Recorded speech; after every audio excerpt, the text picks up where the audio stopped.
Tonight on Projexploitation. Krabs appears to be very small behind the wheel of this 1956 Dodge. He sits on two cushions so he can see properly. Carmen sits close beside him, a little shorter because of the cushions, and around them is the vast empty space of the car, leopard skin stretching everywhere, taut and beautiful. The night is sweet, filled with the red tail lights of other cars, sweeping headlights, flickering neon signs. Krabs drives fast, keeping the needle on the 70 mark, sweating with fear and excitement as he chops in and out of traffic. He keeps his dark eyes on the rear vision mirror, half hoping for the flashing blue lights that will announce the arrival of the cops. Maybe he'll accelerate. Maybe he'll pull over. He doesn't know, but he dreams of that sweet moment when he will plant his foot and all the power of this hotted-up Dodge will roar to life. He will leave the cops behind.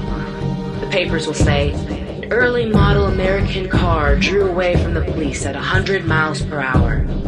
Beside him, Carmen is quiet. She keeps using the cigarette lighter because she likes to use it. She thinks he doesn't see her the way she throws away her cigarettes after a few drags so she can use the cigarette lighter again. The cigarette lighter and the leopard skin upholstery make her feel great. The leopard skin upholstery is why they're going to a drive-in tonight, because Carmen whispered in his ear that she'd like to do it on the leopard skin upholstery. She was shy. It pleased him, those small, hot words blowing on his ear. She blushed when he looked at her.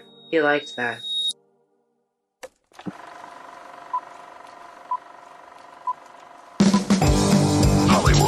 The dream and the nightmare. No, I mean it. I'd love to have someone to love or someone to love me. It ain't easy being a freak. And we're supposed to do this by treating ourselves to a fancy womanize, by turning them loose, hunting them down, and murdering them in cold blood. What you are about to see now is the second degree of torture. We should just bare our breasts to the wind and let nature take its course, right? Hey, cops! They don't have a permit. Run! Sure it's violent, but that's the way we love it! Violent, violent, violent! Will you listen to me, you freak preacher son of a bitch? The Lord of Flies. A bit strong for your taste, perhaps? A bit crude for my taste. Yeah, well, one day you'll find out that crudity is in the eye of the beholder. Oh, it's hot in here. Let's take your clothes off. Be more comfortable, huh? Oh, I think it's a pretty cheesy way to get a look at my fiance's tits.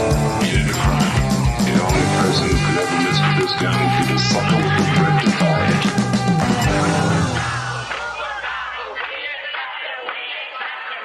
It has a philosophy, and that is what makes it dangerous. Don't take it so seriously, it's only a film. Hello, everybody, and welcome to Projexploitation. My name is Nick Cheney.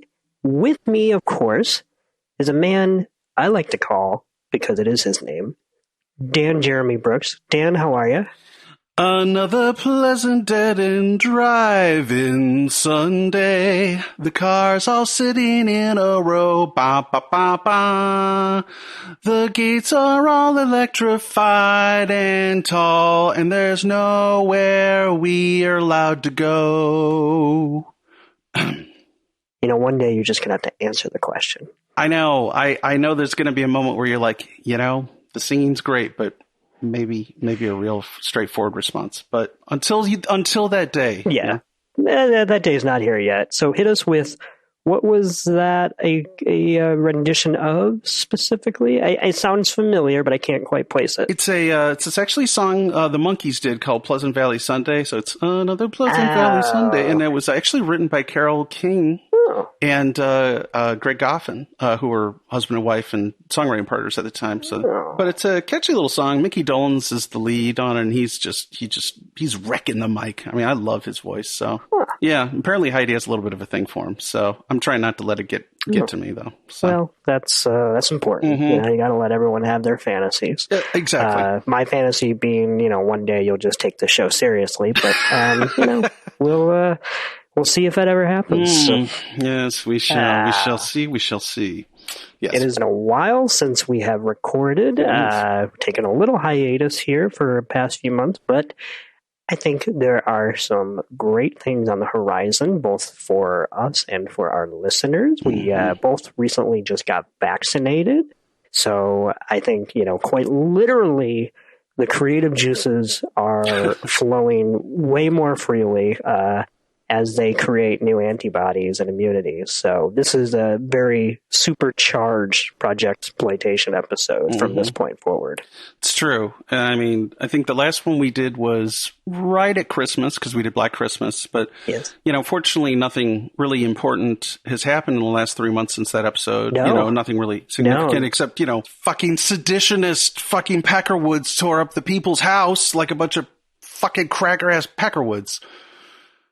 Oh, man. I forgot that that's a thing that happened within the break that we took, or else I would have probably given you a bonus episode to get it all out.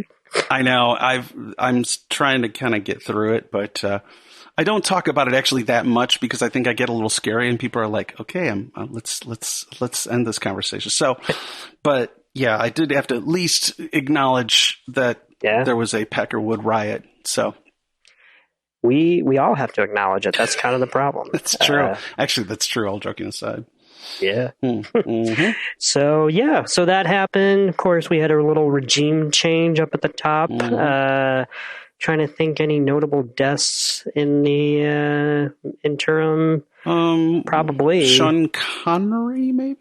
Yeah, that was within that 3-month period. So, of course, R.I.P. to the best James Bond. Maybe not my favorite, but certainly it became a thing only because of him. True. I think you and I actually both. And this is really odd because this is very rare, but you and I both favor Lazenby. Yeah, the guy who did The One and Done. I was gonna say I don't know if it's my bias for that film specifically because that's my favorite film of the series, but I genuinely think, besides the fact that film is so good, that Lazenby was a really fun and not threatening Bond, which I feel like some of them air too much on. Like I'm not super opposed to like a, I don't know, militaristic Bond or whatever, but it's hard for me to buy into the playful side that he has to exhibit if I feel like he's, taking everything so seriously that even his one-liners feel forced, So, right. Yeah, that's very true. And that is probably my favorite of the Bond series too, just from plot and atmosphere and locations. It's just brilliant work. So good. I watch it. I try to watch it around Christmas time every year. Oh, I should do that. Yeah. Well, because they got the Christmas scene at in the middle of the movie where Blofeld gives all of his little allergy patients / nymphettes their present amidst a very snowy vista at the ski resort that's not really a ski resort. I totally forgot about that part. I mean, of course, I remember all the snow and stuff and the whole, his compound and everything, which is, again, one of my favorite parts of the movie is that whole set design and the environment outside and everything. But I forgot about the Christmas presents. That's really great, actually. Yeah. Great movie. But we are not here to talk about Christmas, even though we both may want to. And even though the listeners may want us to. I'm sorry. But just because we did that last time doesn't mean we're going to do it again, okay? Yep. We're here today, dearly beloved, to gather to celebrate this thing. That's supposed to be the organ in the background of Let's Go Crazy. I'm sorry, go on. No, I'm with you. I was feeling it. I was feeding off of it. We are here today to talk about a movie called Dead End Drive-In. Of course, this is the movie from 1986, all the way from the land of Australia. And of course, that makes it an entry into the, I guess some people say Quentin Tarantino coined it. Some people say somebody else before him did. So let's split the difference and say Quentin Tarantino endorsed realm of what's known as Ozploitation, which were these low-budget, cheap exploitation films made in Australia. That is as broad as it sounds. It wasn't strictly horror, it wasn't strictly sex, it wasn't strictly any one thing. It's just Australia started to really put out for a little while, in the 80s in particular, that this, of course, was a part of. Even things like Mad Max was kind of a progenitor of that and whatnot. So I will admit, I haven't seen a lot of Ozploitation, but considering that it is obviously merely a term to denote a country of origin as far as shooting and whatnot, I don't know that anyone has to see a lot to quite understand the ethos of it. It's more of a descriptor than it is a thematic tie-in. Oh, definitely. Well, just a really fast history, but before the late 60s, Australia didn't really have its own film industry. I think maybe a couple films had been produced by native Australians, but for the most part, the stuff they showed in the theater was foreign, American or Asian or European or Russian or whatever. But in the late 60s, the government decided to start subsidization. Some of it was giving money like grants, and then some of it was tax breaks. And essentially, almost overnight, the Australian film community exploded. I mean, sometimes you'll even hear it called the Australian New Wave, although typically they're referring to the stuff that's maybe a little more highbrow, like Peter Weir's The Last Wave or Picnic at Hanging Rock or The Year of Living Dangerously, which are all great movies. Yeah. Or Fred Skepsey had some stuff too. There were several directors who actually, a lot of them are still working. But I was reading about this the other day, and I don't remember who said it, but they said something like, fortunately, the Australian government didn't discriminate between high and lowbrow. So everybody from Peter Weir to Brian Trenchard-Smith, the director of this, could get money. So, I mean, you could get stuff that was very exploitation, and then you had stuff that was almost in the middle. Like Peter Weir's first film was The Cars That Ate Paris, which I would love to do an episode on that one day. And that's very much high and low blended, and of course it's got this car fetish thing, which so much Australian stuff does, like Mad Max. That seems to be the one thing that I could pick up as being clearly multiple entries in this very particular region. Yeah, it does seem to be a large part of identity, and it could have to do partly with the fact that the distances between cities are so large, and there's so much land. They say the same thing sometimes about Canada, where it's like bands would go on a tour in Canada and be like, yeah, but dude, the distance between these two cities is so big, it's almost not worth the money to go to, because, I think the same is true probably for Australia, but anywho, that's neither here nor there. Oh, yeah, and I'm sure that was at least somewhat born out of the fact of wanting to showcase the Outback itself. You have this entire specifically unique ecosystem that most other countries just do not have, and also it's mostly public land, so to speak, like it's not right up in a metropolitan area. So it's very easy to, well, I wouldn't say easy, but it's very doable to shoot in these kind of wide open spaces and whatnot. And of course, one thing I love about Dead End Drive-In is that it kind of flips that on its head. If a lot of these movies like Mad Max and whatnot is about or showcasing that kind of traversal aspect of the car exploitation, Dead End Drive-In goes all in on that ennui that comes when you're stuck, in one place, in a place that's as vast and almost desolate as the Outback itself. So sure. I think we're going to jump right into it. Yeah. And Dan, do you want to go first? Sure, I'd love to. Well, I mean, first of all, thank God we both speak fluent Australian, right? I mean, yes, thank God for that. We did brush up. I mean, otherwise we wouldn't have known that Arvo means afternoon, and a furphy is a rumor that strains credulity, or two up, aka swee, is a popular game of chance in which people throw 2 pennies in the air and lay bets on if it lands heads or tails. Am I right? I mean, thank God we knew all that already. Yes. So going in, we were I'm initiated. not learning any of that for the first time right now. No, naturally not, no. But all joking aside, I saw this back in the early to mid-aughts with my brother Jeffrey, back when we were doing the thing where we were renting every single sci-fi movie in alphabetical order from the video store. Anybody who's listened to episode 4 already knows all about this, so I'm not going to bore everybody. But it very much enjoyed it at the time. And it's funny because that was actually a period of time where podcasts were actually just kind of happening too. I mean, at the time they were kind of coming into existence, and my business at the time, we started doing them when they were still fairly new. So it was like so new that we'd have a link to the episode, the podcast, and then we'd have to have like an explanation underneath, like, what is a podcast, you ask? Well, it's this, But of course, back then we didn't call them podcasts. A lot of people don't know that.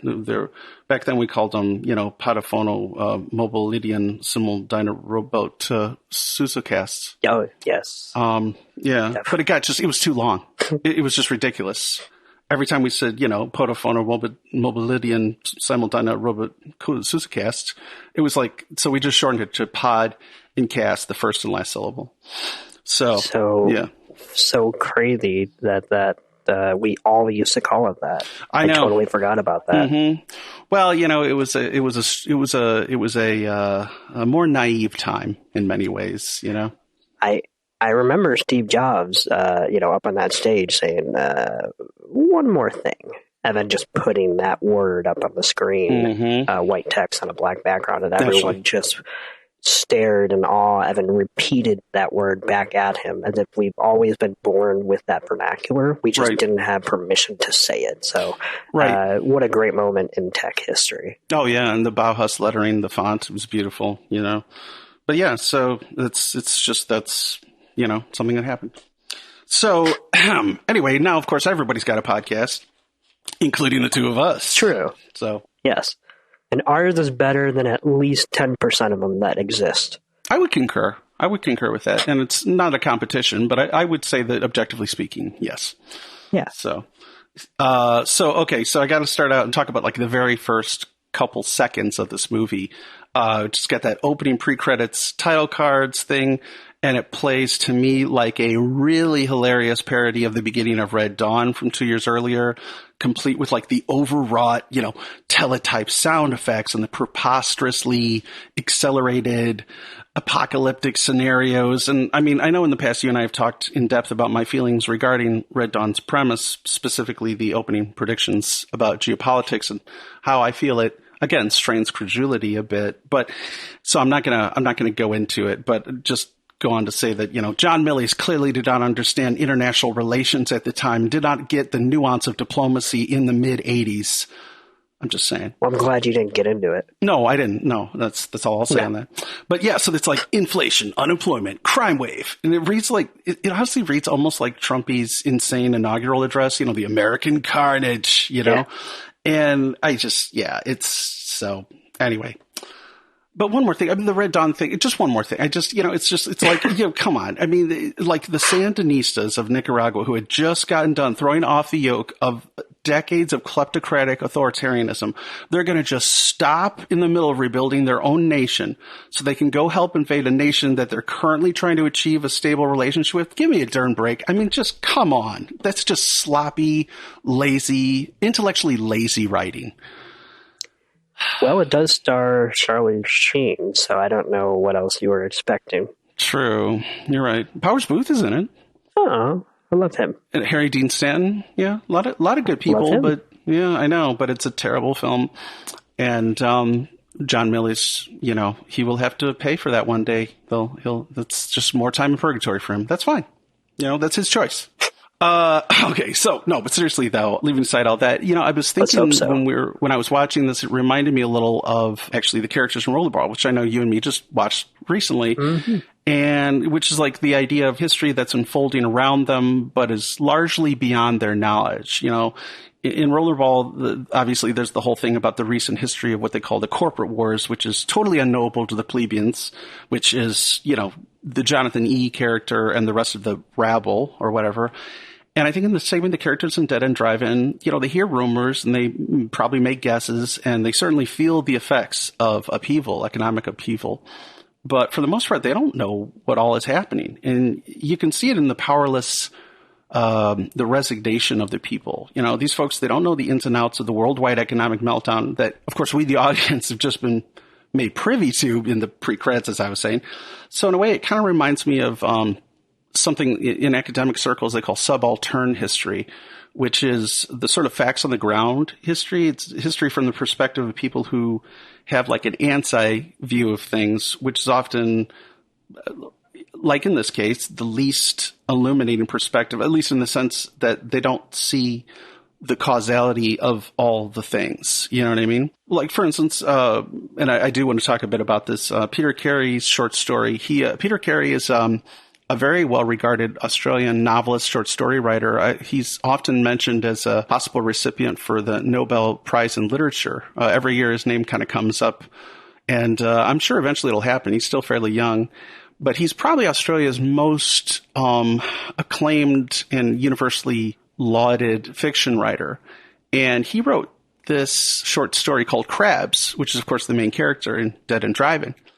It's absolutely fascinating. It's just a 10-page story, but in the story, it's interesting because when you talk about like characters not knowing what's going on and basically just kind of scrabbling for scraps. There's something happening here.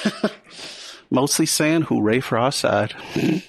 But it's like in the story, there's a strong possibility that the Carboys, who we never actually meet in the story, are possibly maybe just purely like a boogeyman invention of the government for use as a mechanism of control. Like, now in the film, it's clear that they do exist. I mean, we see them coming upon the scene of the wreck, but still, there may not be quite all that many of them compared to what the government's making it out. I mean, both in the story and in the film, we're mostly kept in the dark as to how big a threat they are, because we don't really see them at the drive-in at all, I don't believe. That's my big thing, is that I think you're onto something because of the fact that we do not see them in the drive-in at all, which I think the omission of them clearly, almost unambiguously spells out that even if the government did not create them from scratch, the government has essentially deputized them to do their dirty shit and given them this free pass, because otherwise they would be rounded up, because they're not that many degrees removed from the same kind of undesirables, quote unquote, that they are rounding up at these drive-ins. Oh, yeah. I mean, you see how useless the authorities are, which is obviously by design. I mean, the city police, they're just kind of ineffectual, or they're just unwilling to get involved. Like, there's even a point where Frank is like, hey, what are you going to do? And they're like, hey, man, that's your problem, you know. But they've given up. In a sense, they've given up the same way as the inmates in the drive-in have. You know, there's this line from The Clash, Red Angel Dragnet is the song. It's Joe Strummer. He's kind of speaking. He's not even singing. It's a very odd performance, but really cool. And he says, not even law enforcement agencies can save their own, never mind the people.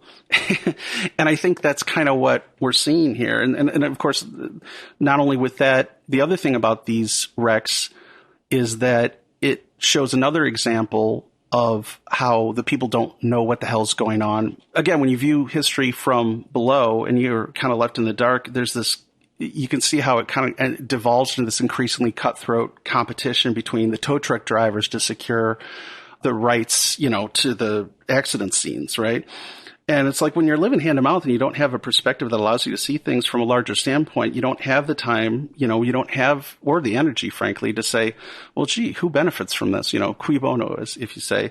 And in some ways, it's kind of a grotesque, but sort of logical terminal point when you live in a zero-sum form of capitalism, where the competition eventually just is going to become overtly violent, you know, which, I don't know, it struck me as very intriguing. But I mean, that said, there are things that, I mean, the image of Frank beating those carboys off from the wrecks with a wrench in one hand while holding on to his company clipboard with the other, that is truly, truly wonderful. I absolutely love that. So even though it's tragic on a human scale, on another, it's just an amazing image. So anyway, so I think that's kind of what happens is these guys like Krabs, like Frank, and like the people we meet at the drive-in, and really everybody other than maybe a couple people, they're totally, everything that happens to them is kind of robbed of context and deeper meaning.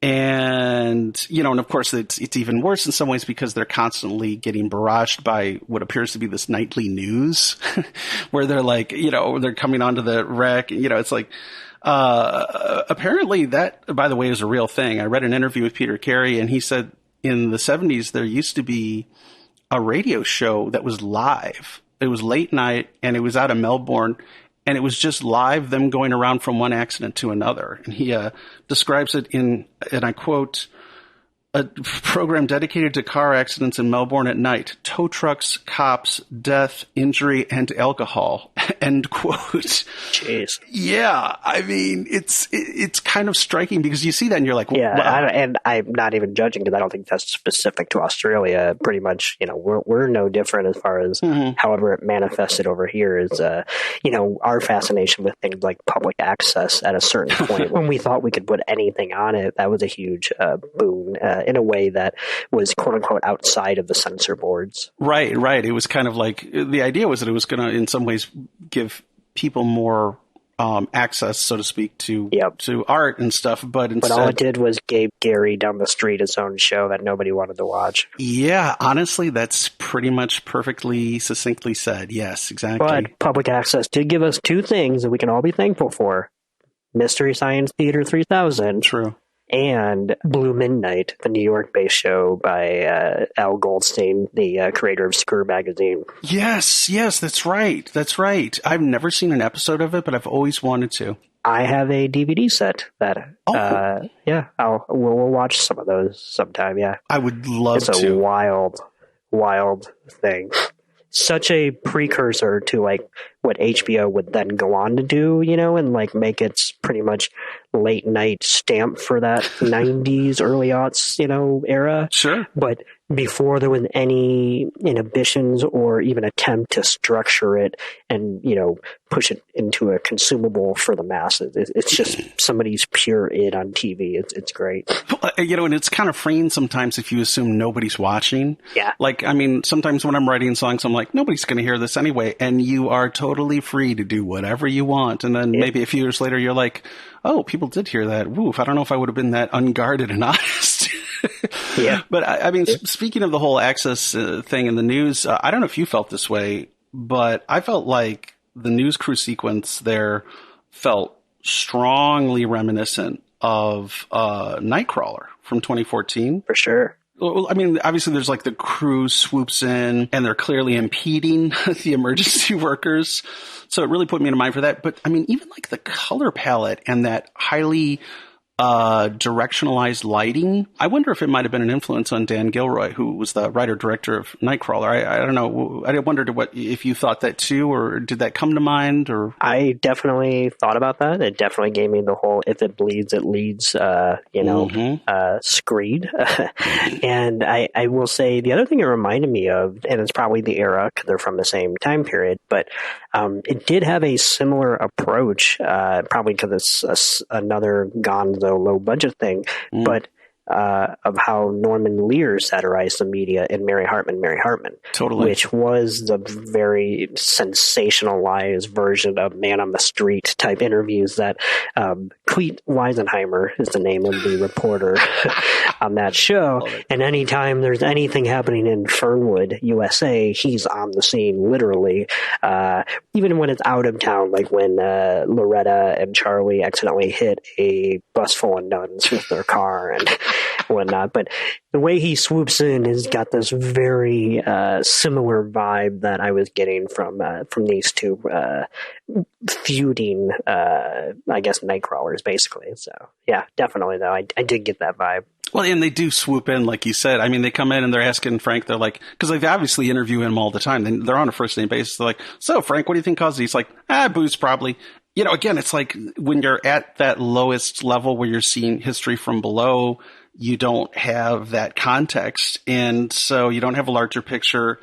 And I think also actually at that point, the news, when you get the news all the time, you watch it every night or you listen to it on the radio every night, you would think you become better informed. But in a way, it's almost like the opposite, where because you don't understand, like I said, the context or why this is happening or what the larger problem is, it's just like it's like pouring hay on a haystack when you're looking for a needle, and it's like, and so these just become these distracting blips that kind of enthrall you, like without making you any wiser, basically. Absolutely. So I have a confession to make. I didn't watch the movie. No.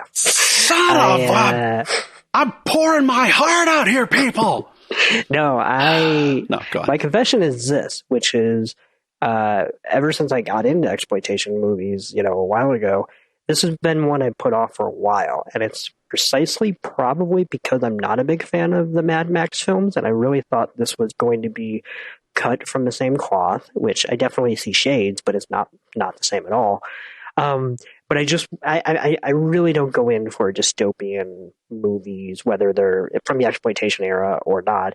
So while I'm always interested to see anything, especially when I'm pushed out of my comfort zone, wasn't really like jonesing to watch it, so to speak. That's fair. Having seen it, I fucking loved it. I am mad that I didn't watch it earlier when I first heard about it, 5 or so years ago, and when I was reading through all the titles and whatnot.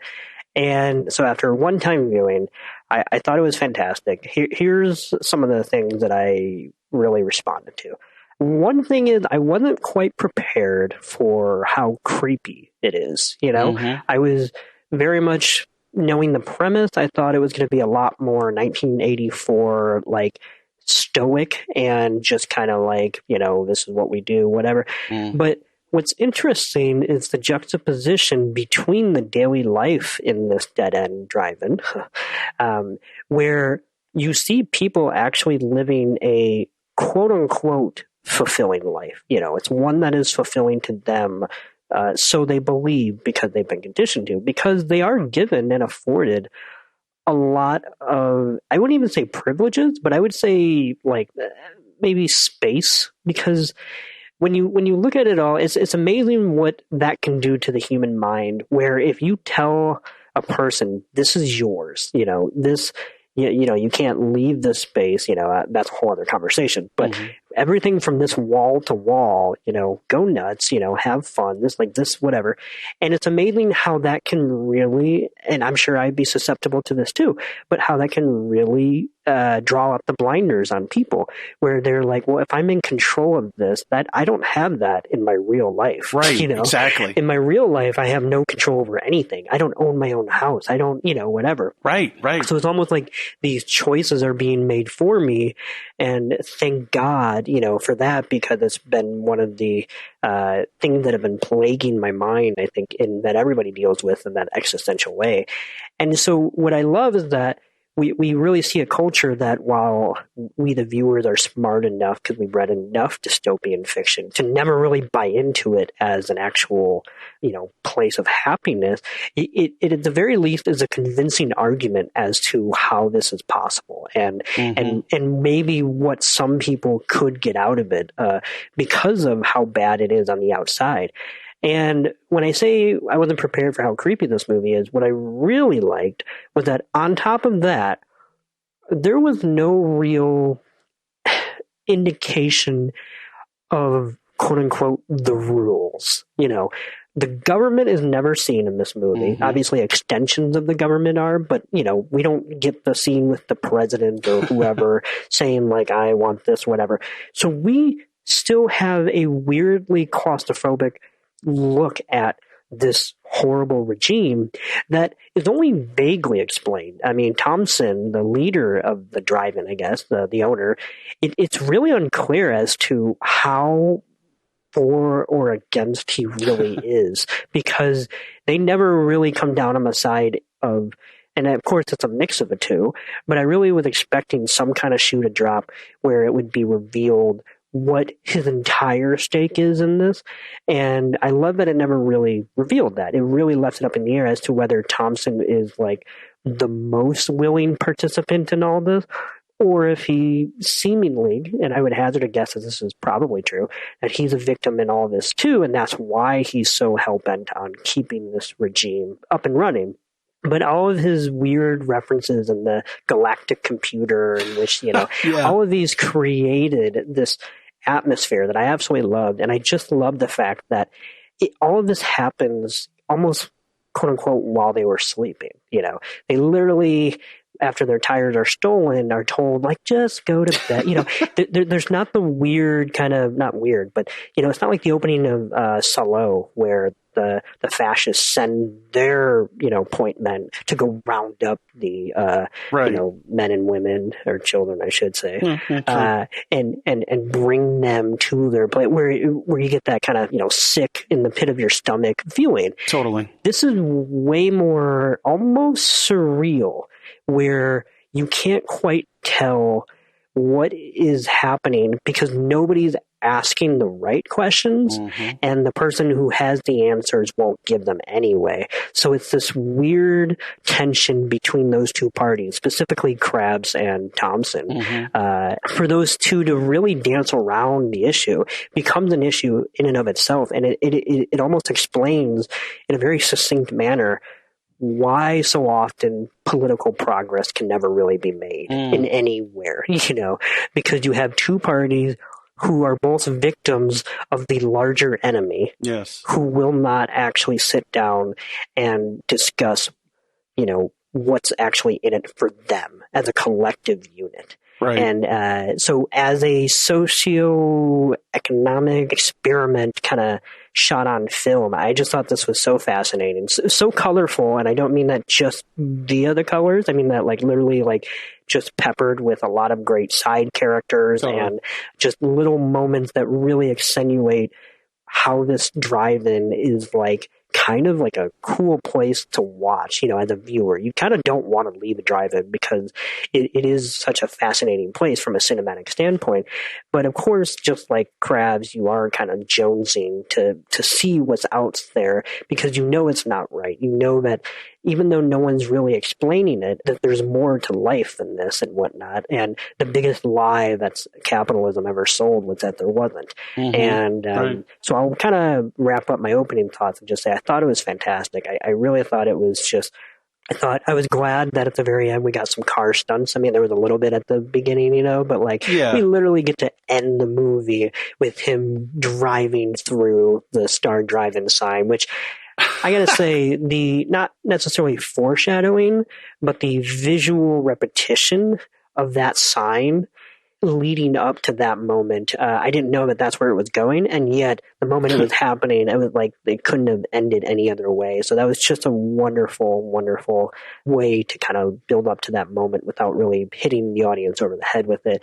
And I also like the fact that Krabs is certainly the protagonist and the hero of the story, and that he's a pretty morally just person. You know, he very much wants to not be in this. And he would like to help others when he can, like when he helps people, you know, like in the bathroom or whatever. But independent of him, what I like is that it shows how good people can also be targets and victims of that mob mentality, because his girlfriend is very quick to, Carmen, I should say, is very quick to not only be susceptible to like the fantasy that is the Dead End Drive-In, but then the moment other races are brought in, she has no problem giving in to what's being said by, you know, the other members of the Dead End Drive-In, to the point where I was very uncomfortable during those scenes in a good way, because I really didn't think this movie was going to be that blunt about this social hodgepodge, which is that, yeah, like I said earlier, you give somebody control of something,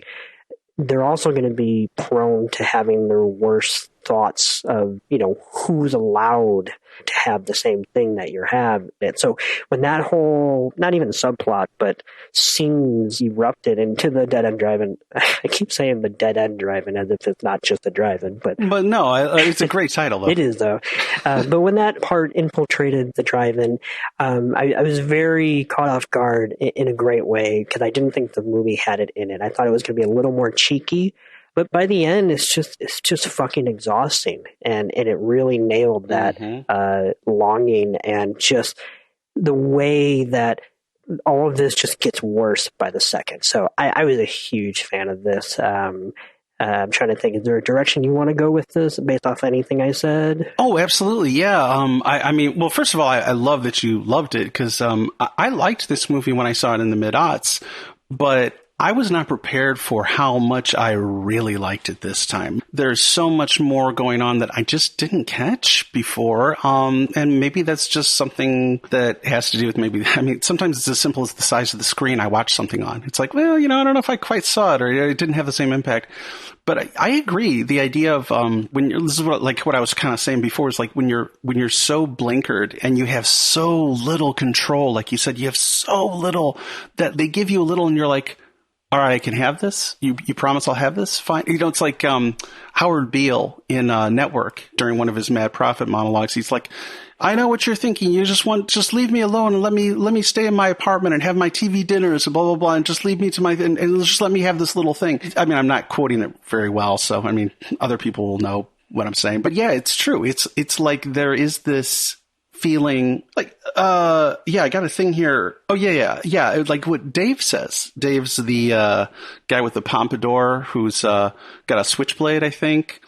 I do see his point because they're in the bathroom and Krabs is like, well, don't you guys have a life outside this? And Dave's like, hey, staying alive and being imprisoned is a lot better than being free to starve to death, But again, that's history from below perspective, where you're like, well, this is the best thing I have. I mean, I thought that was fascinating that they actually him and his mates went out and stole cars so they could come here and get stuck here. That was really interesting. Like, we heard there was a good deal going here, but also what you said about the socioeconomic metaphor, I guess. It reminded me of a couple things. Have you ever seen a movie called Blindness by Fernando Meirelles? No. He's the guy who directed City of God, a Brazilian filmmaker. Oh, okay.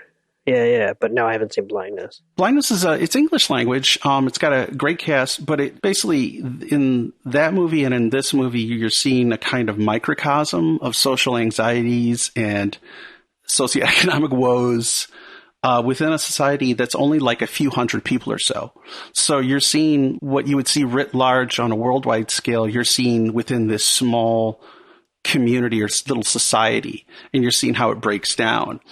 And of course, I also, and I almost don't even want to say anything because I don't want to start going off on this, but I honestly thought a lot about Hamsterdam from the third season of The Wire, Yeah. Where it's like, okay, you're going to do drugs. Legalize it. We're going to legalize it. We're going to make it safe in this area. But anyway, I don't want to talk about that because I love The Wire and I feel like I was going to say, we could go on for hours for that. But I'm with you in that almost ghettoization of practices that you disagree with. It's kind of like, well, that's wrong, but it's okay if you basically give up your freedom to do it. Yeah, right, exactly. And you do notice that. I think it's one of the things I noticed. And this is not just true of the characters in the drive-in, but I mean just all over, but especially the drive-in, they're basically resigned to being there forever. And like you said, obviously a great many don't mind it, but I think that's what makes Krabs different from even his brother and the rest. And honestly, I was watching this and, I'm always thinking about, what was going on at the time? This is 86. And I'm like, I could easily see some, right-wing reactionary mag or journal from the time, like, I don't know, like the New Criterion was one of them. I don't know, they're still around probably. Writing a think piece where they like hold up this film as proof positive that a social safety net just breeds laziness and complacency amongst the poor. Ugh.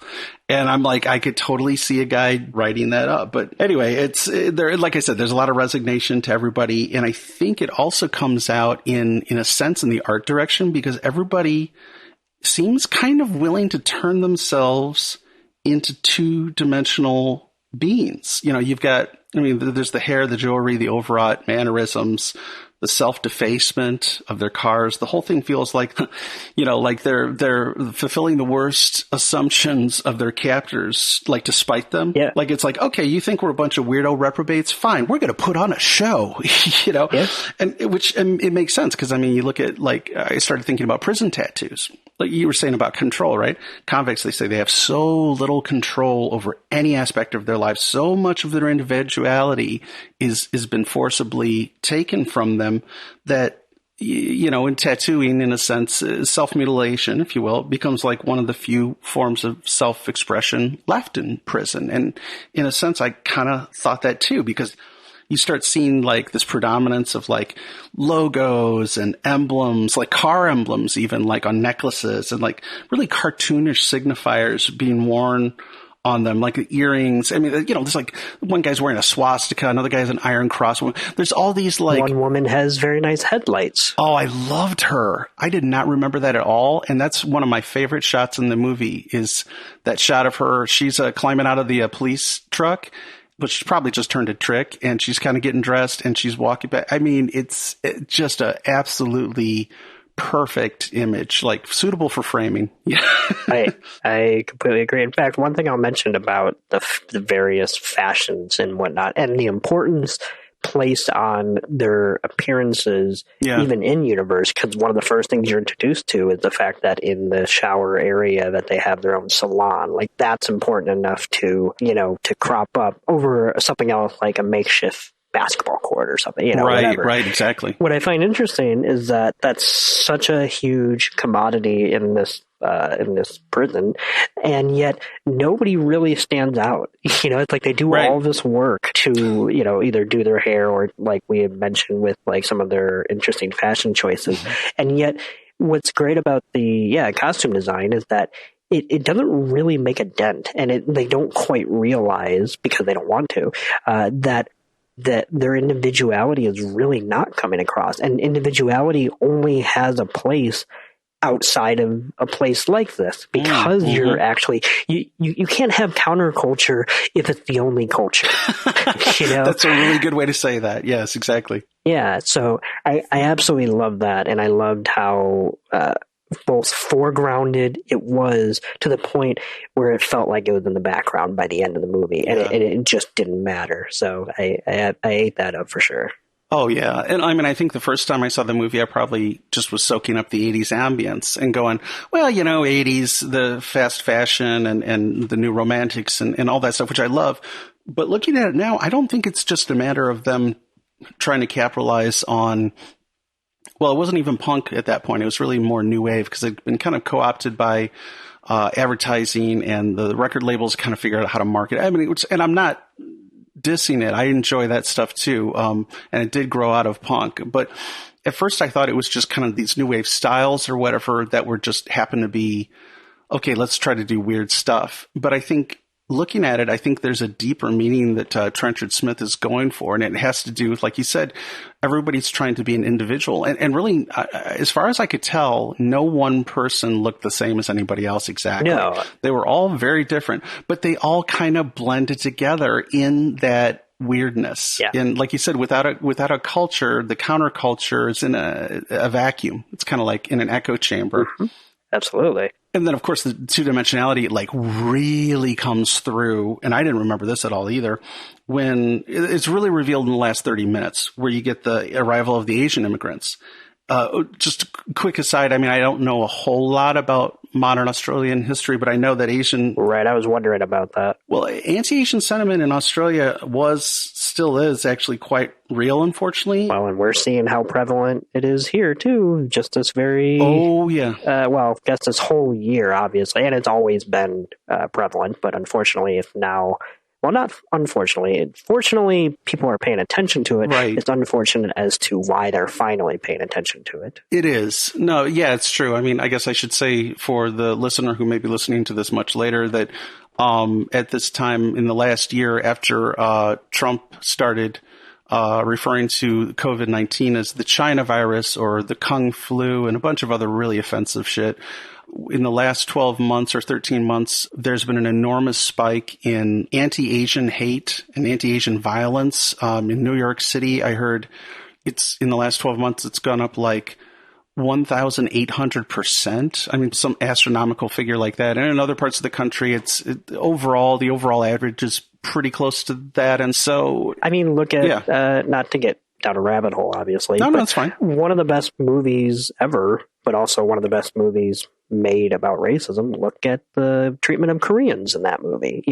I don't think that movie is necessarily overtly racist necessarily against the two shop owners, but I definitely think that there is a almost sidelining of their burden and perspective that Spike Lee falls into when he made that movie. Partly because he's doing it from his own perspective, and there's probably some authenticity to the demographics of the neighborhood that he was raised in and whatnot. Sure. But there's something to be said about that, at the end of the day, that they're not part of this cultural conversation when they absolutely are, and they are suffering similar injustices. So anyway. Well, that's very true. And I mean, I love Do the Right Thing so much. And I still do. Oh, me too. And but you're right. I mean, there's always going to be limitations because people are going to write about what they know.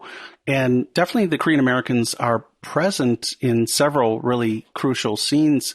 But you're right. They're not privileged with as much dialogue as, say, the African Americans or the Italian Americans. I mean, I was going to say, even the Italian Americans, John Turturro. I was about to say Stanley Tucci Turturro. Even, because I'm racist. No. Even John Turturro's character is afforded more sympathy than those two characters. Like, he's given a spotlight to be an angry person and a hateful person, which is a form of humanization.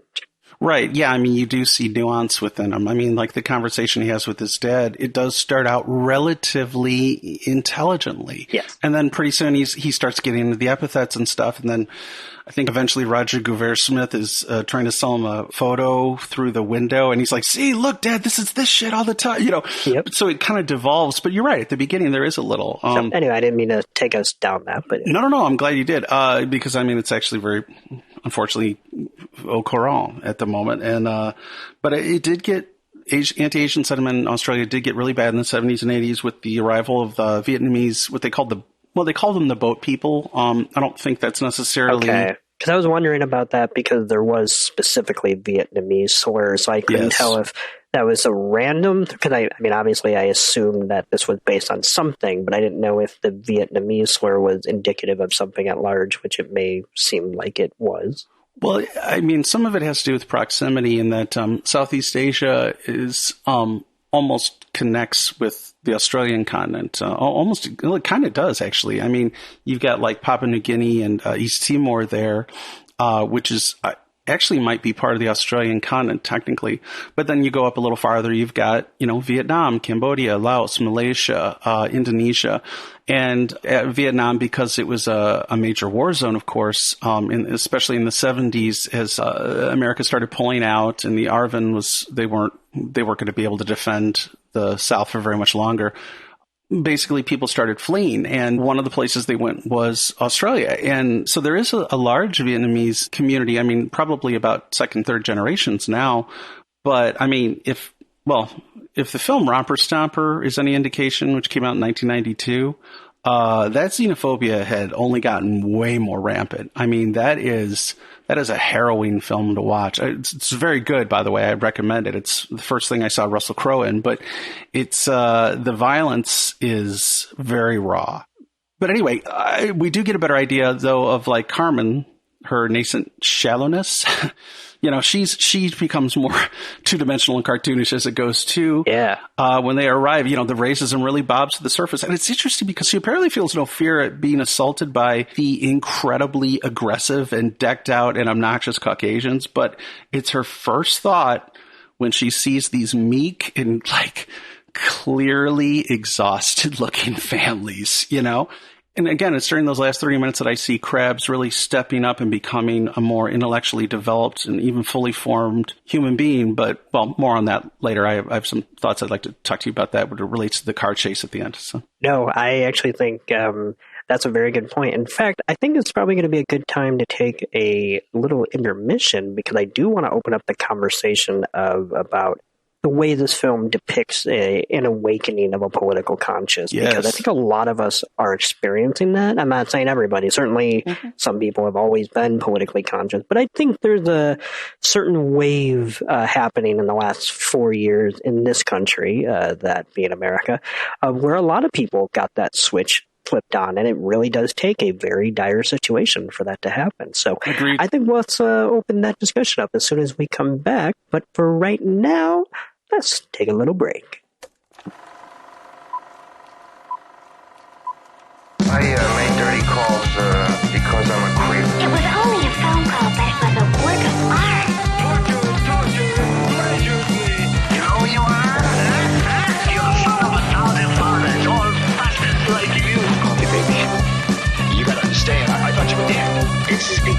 a rotten life, you motherfucking dope kisser. You wouldn't like it. This is a bunch of guys at ceremonial regalia touching each other in a ritualistic kind.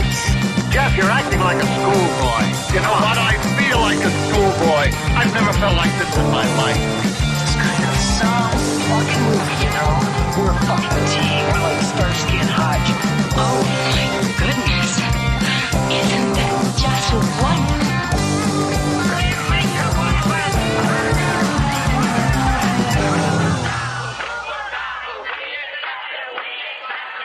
It has a philosophy, and that is what makes it dangerous. Don't take it so seriously. It's only a film. The carboys have come about slowly and become more famous as the times have got worse. With every strike, they seem to grow in strength, and now that imports are restricted and most of the car factories are closed down, they've got worse. A year ago, you only had to worry if your car broke down on the highway or in a tough suburb. They'd come and strip down your car and leave you with nothing but the picked bones. Now, it's different. If you buy a used car and you try and get a new carby, say for a 1956 Dodge, it's sure to come with some carboy gang or other, and who's to say they didn't kill the poor bastard who owned the Dodge it came off? The official word is not to resist the carboys, to give them all your car if you have to. But you don't see a man giving his car away that easily, so a lot of drivers are carrying guns, mostly sawn-off 22s. And if you've got any sense, you keep your doors locked and windows up and keep your car in a good nick so you don't get stranded anywhere. The insurance companies have altered the wars and civil disturbances clauses to cover themselves, so you take good care of your car because you'll never get another one if you lose it. And you don't go to drive-ins. Drive-ins are bad news. You get the odd killing. The cops are there, but they don't help much. Last week, a cop shot another cop who was knocking off a bumper bar. He thought the cop was a carboy, but he was only supplementing his income. And we're back from the break, ready for the B-reel, if you know what I mean, because we're talking dead and driving, and of course, because we're talking exploitation films, so it's all, prudent to our conversation. Mm-hmm. Before the intermission, I had mentioned how one of the things I was most struck by this movie is how it depicted a very specific feeling that I think, like I had mentioned earlier, that a lot of us have been feeling in this country of this awakening political consciousness. And what I think is interesting is that Dead End Drive-In does a great job in kind of bringing it down to basics and showing that the only thing that truly enacts change and appeals to our human nature is when we ourselves have enough empathy for the people around us to fight for that change that we would want to be fought for. Because it's usually, when we look at things like privilege and whatnot in our own society, it's, obviously we all are, some of us, I should say, are always striving for a better world and trying to put other people's perspectives side by side with our own. And, certainly there was a lot of white support for something like Black Lives Matter, but it is not a done deal because it is against human nature, as we've seen time and time again, to fight for the interests that have no bearing on your own. Which is why I think Dead End Drive-In makes an extremely potent point about political science and depicts that until it happens to you, you don't really have a dog in the fight and you don't particularly care. And I feel like that's kind of Crabbe's heroic journey in this entire thing because supposedly this has been happening, in this dystopian universe. And what's great is they don't really talk about it. It's not like when they're at home and he's talking to, I think, Frank or so. And it's not like they're talking like, oh man, did you see the news today? Like those camps at the drive-ins are, running rampant. And I get that part of it, I think, is secretive, but I think it's one of those less of a secret, and it's more of what we would call a lie agreed upon, Yes. kind of like the children in cages that are happening currently right now, both by our prior administration and our current administration that has not cleaned it up yet. And it is a thing that is happening, and it's also a thing that we ignore. I don't mean that literally. I'm not trying to take anybody's activism out of their own hands or anything like that. But every day, every single citizen, myself included, sits by and does a fucking podcast instead of actually trying to help. We are allowing a situation to happen. And I think that's what I loved about this movie, was that it really showed that at our baser instinct, we do not fight for each other. We only fight for ourselves. And we don't realize that the power that comes from within, as far as fighting for ourselves, can be utilized to both better ourselves, but also better the community that we are a part of at large. So that was my long-winded ramble of kind of what really struck me about this movie. But what say you about the kind of political conscience of this film? Oh, I mean, I think you're bang on, actually. And I mean, I think it is something we've been learning is, well, I guess I've been kind of politically involved off and on for about, I don't know, like 14 years. I mean, I'd followed politics before then, but direct actual involvement with like candidates but something I noticed was that on the left, it's kind of a running joke that they don't show up for each other. It's like, the group that's the environmental group doesn't show up for the people who are protesting the children in cages, don't show up for the women's reproductive rights, who don't show up for the LGBTQ, don't show up for people who are against extraordinary rendition and torture, But I mean, I feel like in the last 4 years, like you said, there has been this sort of, my dad and I talked about this once right after Trump was elected, but then, anyway, I said, I wonder if it's like AA, in AA, they say, an alcoholic, he has to hit bottom. And it's like, maybe America is starting to hit bottom. And at this point, people are kind of waking up and going, okay, your fight is my fight. This fight is all of our fight. And when we all work together, we win, But if we all kind of stratify ourselves and silo ourselves off into these different camps or different interests or whatever, they just can slough us all off because the groups are too small. So anyway, I think you're absolutely right. And I'd love to talk a little more about Krabs' journey, like you said, Before I do that, I kind of want to give a little context about how it relates to the short story. So I want to tell you a little about the short story's ending. Okay, yeah. And that's what we heard in the beginning of this episode, correct? Yes. That was an excerpt from Peter Carey's short story, Krabs, from 1972. And indeed, I would be remiss if I did not give a shout out to our actor friend who performed those lines for us, the ebullient and effervescent Heidi Schultz of the Riverfront Playhouse, which has been a mainstay of downtown Aurora, Illinois for, gosh, it's definitely over 40 years now. And it was actually founded by her parents. So visit riverfrontplayhouse.com. Thank you, Heidi, for that. So wonderful work. Oh, yeah. Oh, and also she did the one in the middle too. That it's a twofer, in case you were wondering. So it's a beautiful piece, by the way. The whole thing. It's only like 10 pages, but the prose is it's really good. Too long, didn't read. Oh man. I laugh so I don't cry. Not about you not reading, but I just in general. Anyway, so to circle back to the last 30 minutes of the movie, like I said, and particularly the chase finale, it pictorializes Krabs really developing as a person. The story doesn't have any car chase in it, unfortunately, though Krabs does escape. Boo. I know, right? I'm like, oh, God. Well, the story ends in a weird way. He does escape in this sort of weird transmogrification or whatever you want to call it, where basically he turns into a tow truck. Now, I don't know. We're never really quite clear if it's his imagination or if this is actual surrealism. Ooh. It's kind of got this like J.G. Ballard, Donna Haraway vibe where like human and machine melding. Anyway, the point is he escapes. Yeah. But the ending has this super unsettling, haunted quality to it, which is similar to the end of John Cheever's short story, The Swimmer, and also the film. And I know you're a big fan of the film. Great movie. Yeah, I love the movie. So good. But it's that feeling of a guy who's like locked outside of what was once his home, and he's trying to figure out how the hell he got looped back there during his journey. So there's this like mournful despairing ending where the main character kind of realizes that freedom's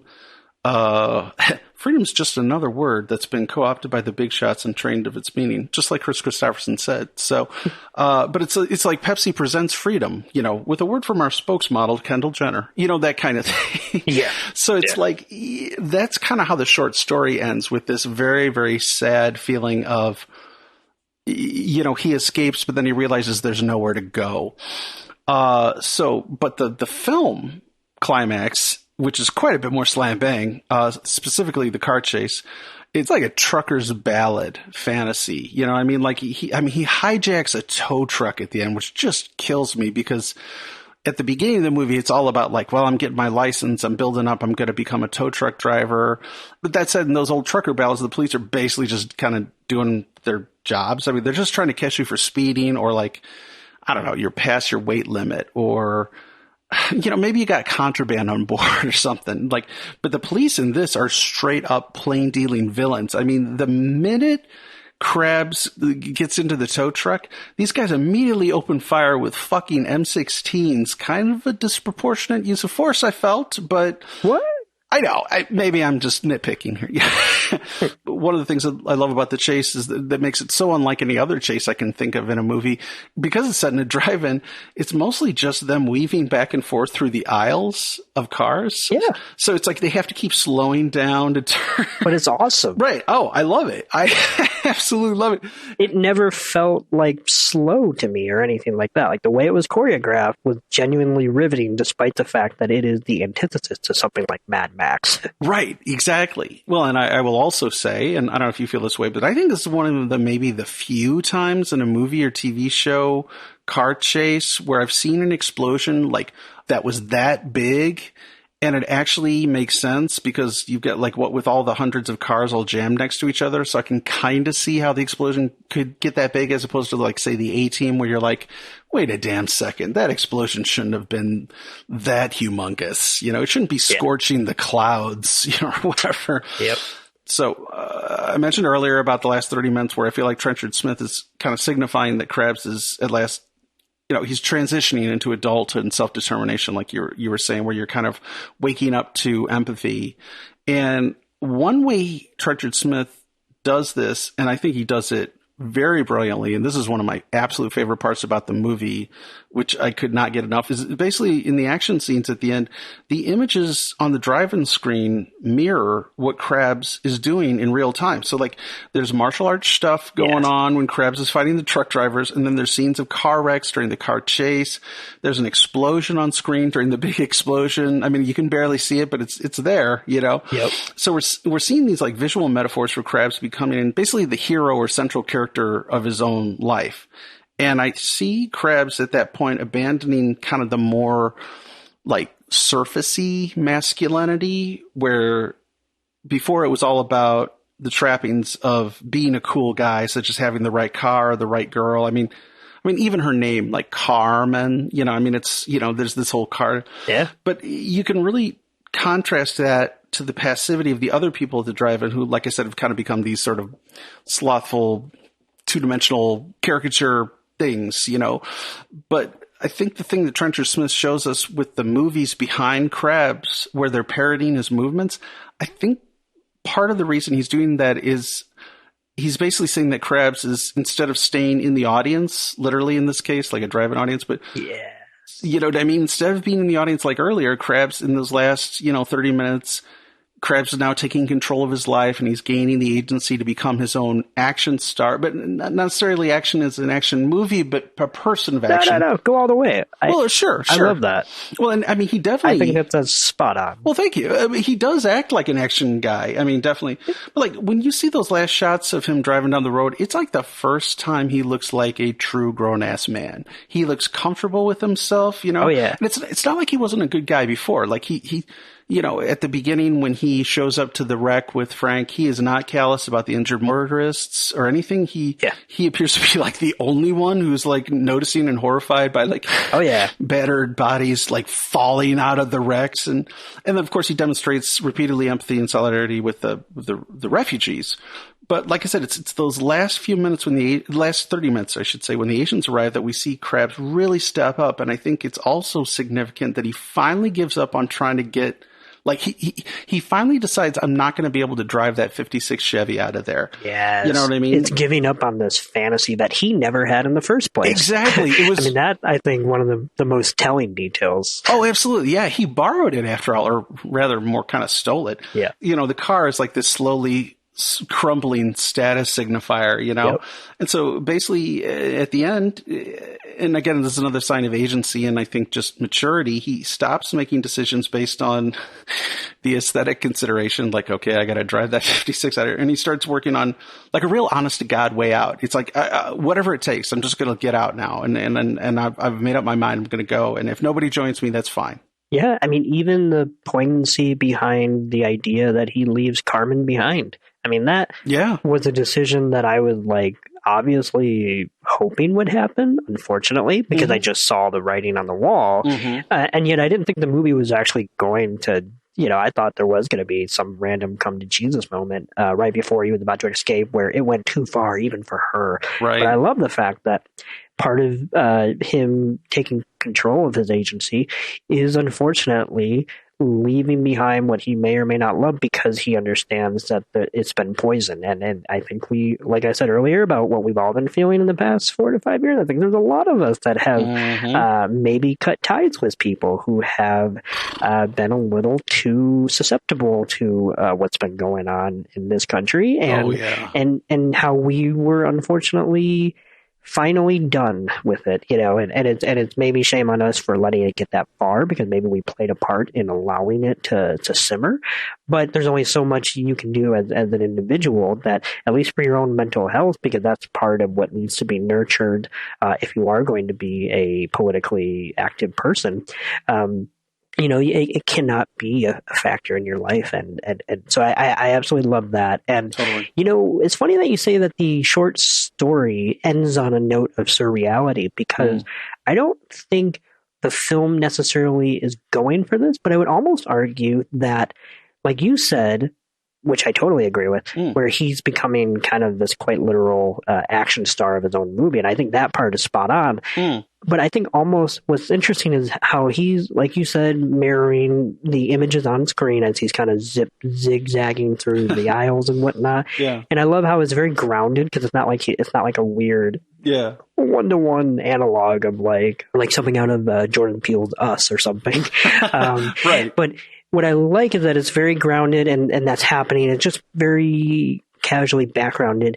But by the time he gets into the tow truck and the movie's about to, you know, to end or whatever, he finally does actually cross over into a realm that some people might argue is not real, you know, because the image of him, which is awesome, going off that ramp to escape and crashing through the sign is such a, not far-fetched, because obviously this was certainly a high-strung film, but it's such a almost instantly iconic moment in the movie itself, as to what was possible before and what is now possible, that, you know, while I actually don't buy into this, I'm going to throw it out there and say that I totally kind of see that almost being this you know, it's finally come not full circle, but the transformation is complete where, you know, maybe this this escape is not quote unquote the great escape like he thinks of it in his mind, but it's actually,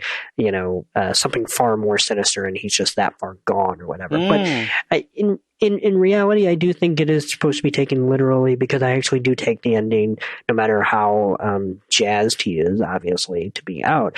I do take it to be in the same vein as The Graduate, you know. Yeah, I was wondering if you're going to say that. Yeah. Yep, where it's this what now feeling, where it's like, in there, you had something. You were able to develop the vernacular and the lexicon for what you were feeling because it was such a small scale thing. You were able, you know, it wasn't as abstract as it is in the real world. But now you're living in the real world, and it is so much harder to enact any change, to actually stand up for your own beliefs. Like, that's something we all wrestle with. Like, we all believe things, and yet every day we do something that goes against those beliefs. Whether it's we ignore something, whether it's we laugh at a joke that we know is not funny, whether, you know, and I'm not saying that that means we're all monsters, but we are constantly indoctrinated with these very things that we say we're against. That work is being done to us effortlessly, whereas on our part, it's requiring a lot more of us to overcome that than it is for the people to force those messages down our throats and whatnot. So it is such an uphill battle, and obviously, you know, he's not quite prepared for that, you know, whatever. But that's still hopeful in a way, because there is that note of, you know, at least I'm not in there, you know, like right. It's going to be hard, but, you know, hopefully this is just the beginning. And so I absolutely, certainly loved the ending as well. I thought it was a very, very well choreographed. Like I said earlier, it was a car chase set in a parking lot, so to speak. And it was genuinely thrilling, and it was just well shot and whatnot. One thing I do want to definitely mention is kind of going all in on the relationship between Thompson and Krabs, because I think that relationship and that dynamic for me is the most fascinating. And I think for me, what's interesting is, like I mentioned earlier, we don't quite get a full grasp on Thompson's complicity. We certainly know that he's complicit in all of this, but we don't know how many guns are aimed at him, so to speak. Right. You know? Right. And that makes all the difference. But what's interesting is he truly does seem to try to cultivate the counterculture, or I should say the environment for the counterculture to exist. You know what I mean? Yeah. Like he, whether it's because he's past his prime or because he just so happens to quite literally be in the profession to, you know, show something as radical as films, he at the very least understands the innate desire to have this rebellious spirit and to need a space to, even if performatively, like all these people are doing in the drive-in, right, but to express that nonetheless, to the point where he's genuinely trying to get people to enjoy themselves there. I don't quite take his behavior as completely malicious of like, I just want you to not fight back. I genuinely think part of his thinking is like, well, if you have to be here, you know, have a beer with me. You know, right. Like I'll make sure we can always get our beers. And, you know, I mean, we saw with the cops bring in the drugs and whatnot. Like you were talking The Wire season 3 Amsterdam. Like he's fully on board for trying to make this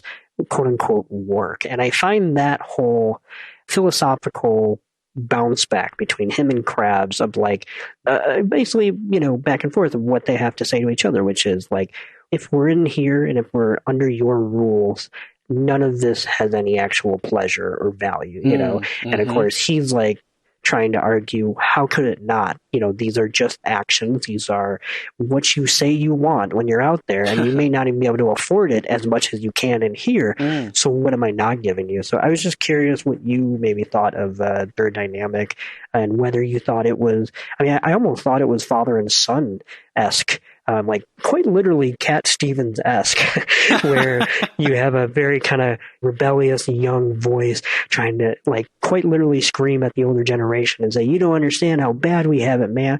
And then the older generation is saying like, you know, I'm giving you a lot of leg room here because this is not how I was brought up, but okay, man, go off, you know. So what did you think about the relationship between Krabs and Thompson? Well, yeah, you're right about the Thompson thing. It is a little bit of a father and son, you know, Cat Stevens thing in a way. For one thing, I was really struck by the fact that when Krabs tells him off near the end, Thompson seems genuinely hurt. Like, he's like, oh, I thought we had a little bit of a rapport. Like, I don't think he was just bullshitting him when he said, oh, I'm going to keep you in mind for something. He was like, he saw a real potential there. And of course, there's the part near the end where after Krabs has wrecked the first tow truck and the cops are running out and you can hear Thompson going, you don't have to kill him, you know, and of course they don't care because they just open fire.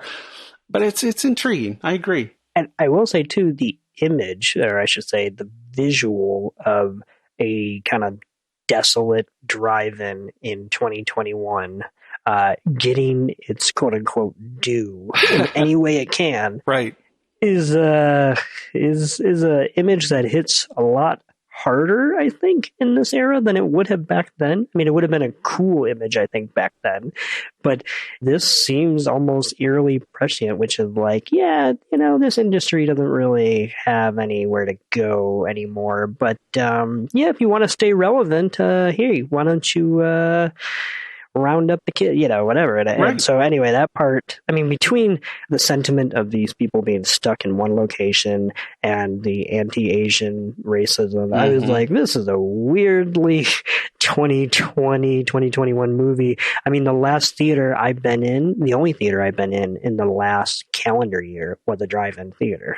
Wow. So yeah, that's true. That's true. Because we went back in September. That's right. So it's a weirdly timely motif for sure. So, well, just one thing about that, and I was trying to figure out a way to mention this quote because I thought it was such a validation, I guess, of exploitation cinema in some of the hidden currents of society and how they reflect that. But I was reading this academic paper by Rebecca Johnnake, I want to think is her name, and it's called Not Quite Mad Max, Brian Trenchard-Smith's Dead End Drive-In from 2009. And she basically says, like, I haven't seen anybody write anything about this. She's like, most of the critics at the time dismissed it as a weak Mad Max ripoff, which is obviously not the case. It's the opposite. Instead of being in the wilderness or the outback where it's man against nature, it's all these people enclosed in this very suburban type area. Also, as someone who just watched Mad Max for the very first time, the original film, last week, and then just watched this movie this week, I'm going to hit you with a little hot take and say I enjoyed this more. Oh, I definitely like this more than Mad Max, at least. I mean, I like the third one, Beyond Thunder. Actually, I guess I like them all, but they're a very specific kind of thing, and they're not certainly as multi-layered as this one, much to my surprise, I agree. But so she has this thing where she says, Trenchard-Smith enjoys making genre film and does not overstep the mark and sermonize. Clearly, however, he intends to make a point about Australian race politics. Australian films featuring Asian migrants or refugees are rare, and Australian films featuring detention centers are even rarer. This very clearly locates the narrative as a phobic one haunted by fears of the other and demonstrates that genre cinema, once typically screened at drive-ins, is often an excellent barometer for society's fears about social change. And I thought, bam! Exactly. Yeah. See, this is how we keep finding all this intriguing stuff just below the surface of these films. I mean, even a movie like Evils of the Night, we're finding all sorts of interesting things that reflect the times, that reflect the anxieties. I thought she said that so well. I just loved it. Yeah, no, I completely agree with all of that. I think one of the things this movie was doing that a lot of exploitation films do in general is showcasing the value and oppression of counterculture in general. Yeah. Is when something new crops up, the first instinct and reaction by anybody in power is to essentially try to put an end to it, because what does that signify if not a change of regime? And that's the last thing anybody in power wants. So anyway, I totally agree. And this is true of business leaders, too. They'll tell you, we want the status quo because we don't want violent change because that affects the economy. What they want is a nice, steady thing. I know, thing. Wow, what a word. A nice, steady climb or descent, but not violent change. There you go. But you're right. I mean, in a way, you look at, again, I was saying like how punk was essentially, first they were trying to suppress it, and then they were like, well, maybe we can co-opt it. And so by 1986, you can see elements of punk that have been kind of, I don't want to say sanitized, because that's not always true. Some of the new wave stuff was as janky and thorny and transgressive as anything else, but you could see how Madison Avenue and the labels and corporations were trying to find a way to kind of fold it into the culture, which is something they always do. Yeah.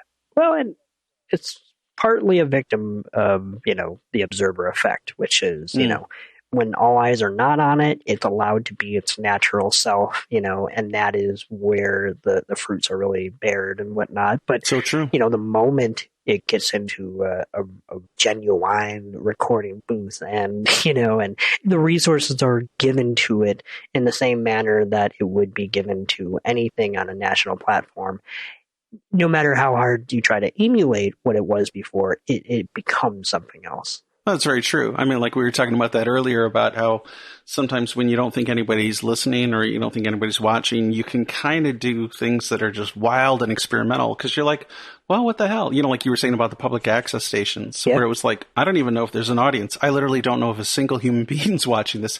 So I'm just going to do whatever the hell comes to my head. And you do get really individual visions out of that. So talking about new wave, fashion and all that, I feel I would be remiss if I did not talk a bit about the murals and the art design. Yes. So really fast, I just want to mention all these names because the work they all did was stupendous. So imagine that they're floating across the screen as you're saying this. Audience, I'm saying. Exactly. It's like a crawl. It's like, so costume design by Anthony James, production design by Larry Eastwood, art direction by Nick McCallum. And then the graffiti and mural art was done by 5 guys. It was, 5 people. I don't know. The people who make the burgers? Yes, the 5 guys. The titular hamburger. With those salty fries. Pentagram persuasion. Yeah, yes. Anyway. Sorry. So graffiti and mural art was done by Vladimir Sharaponov, Ricky Albert, Colin Holt, David Humphreys, and Rodney Monk. And the reason I mention these guys by name is these kind of like day glow saturated color schemes and junk shop and neon, new wave sets and costume designs is like liquid crack to me. It is like just shoot it straight into my veins, baby. I just found myself looking at all the small details and constantly rewinding to look more closely at the room, see what was written on the cars and the walls and just any free surface. Like there's I don't know why I find this so funny, but there was a bit of graffiti at the beginning that says, "We saw the Great White Massacre. Thanks, apartheid." It's just like, thanks, apartheid. It's like, thanks, Obama. I don't know, it just killed me. But then like some of those like boombox hybrids are just like the sort of artwork I would buy.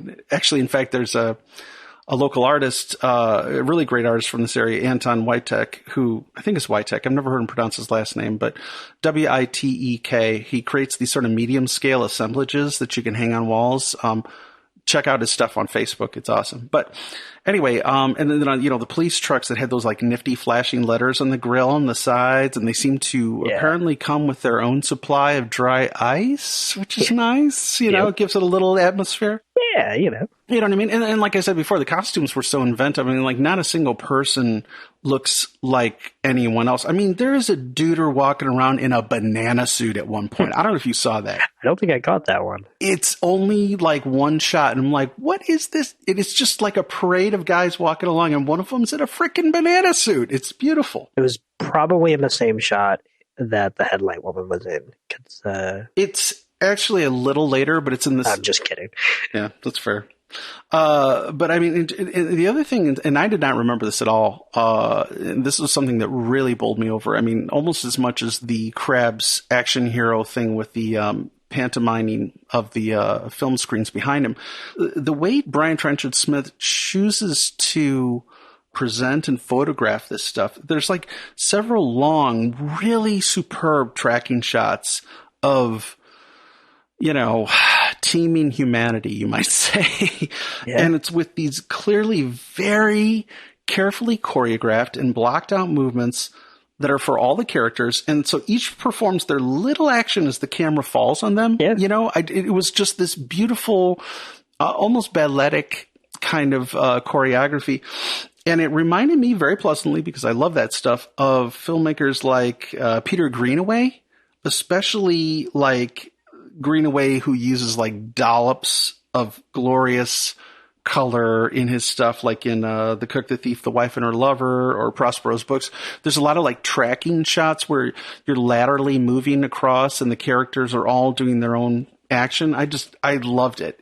There's just this constant busyness and movement, and there's always something new to spot in the panoply, if you will. I mean, there's, like you said, the gal with the headlights, or like, okay, the camera will truck past some dude and he's throwing a knife in the air, and then they moves to like somebody spinning a trouble light around for some reason inside a corrugated tin shack, and then it, moves to the gal with the headlights, and then it moves to the guy popping out of a trunk after apparently a nap or something. That one tracking shot, specifically, that I think you're alluding to, that, because there were multiple, but the one that goes across the aisle, I think at night, where everybody is either exiting or entering a car, is one of the best sequences of the movie, because it says a lot without explaining anything about what the hell anybody is doing, but it really sets up the stage for what kind of kinetic movement is happening on a daily basis in this place. Well, and it's the illusion of progress, but it's, like I said, it's like busyness. It almost feels like video game characters who are meant to just move the plot forward, where they're just doing a loop. Some guys just like, we call those NPCs, non-playable characters. Ooh, I like that. Damn, surprised I didn't know that. That's really good. But it's like, you know what I mean? The guy who's like, he's just waiting for you to walk up to him so he can ask you the question, and then you're going to answer it, and then it's going to move the game forward, But it's like they're just doing this one action. Like, you can imagine them almost doing it in a loop. And I mean, that tracking shot, that one is beautiful. And then there's another one when they first walk into the, what is it? The Easy Eats or whatever it is, the diner. Yeah, Easy Eatin'. Yeah, Easy Eatin', that's it. And there's like somebody with some crazy ass hybrid boombox sitting there, and then there's like two dudes doing like the worm for some reason. Yeah, the moment I saw breakdancing, I was like, okay, we are finally in the 80s. Yeah, absolutely. Somebody is doing that in the background of every movie ever made that was made in the decade of the 80s. Well, at least I should hope that was happening. Oh no, it's been proven. Well, any film that didn't is clearly detrimental and probably not actually 80s enough. So I'm just saying, not to put an acid test to it, but I'm just saying. But then there's even the guy who's like rolling by on the roller skates, sweeping up. I mean, it's just never ending, man. All this detail is something Brian Trenchard-Smith did not need to do. He could have easily just had a few extras and dressed them in 3 or 4 types of stuff, or made the sets 2 or 3 types of things. But instead, every single inch feels like its own weird, eccentric thing. Yeah. One of the easiest things I think to do in a situation like this, when the narrative is what it is to essentially break up the, I would say, extras and side characters into gangs. So that way the costuming department can essentially create about 6 or 7 different costumes, and then just do little variations for each person that's in that grouping. And this movie completely resists that temptation. And like I said earlier, while I do think that this is a drab-like version of individuality, where I feel like no one does stand out, even though nobody is actually dressed like the other person. Right. It's a wonderful display of that, for sure. Oh, yeah, I agree. Like I said, there's all this busyness, but there's no real movement.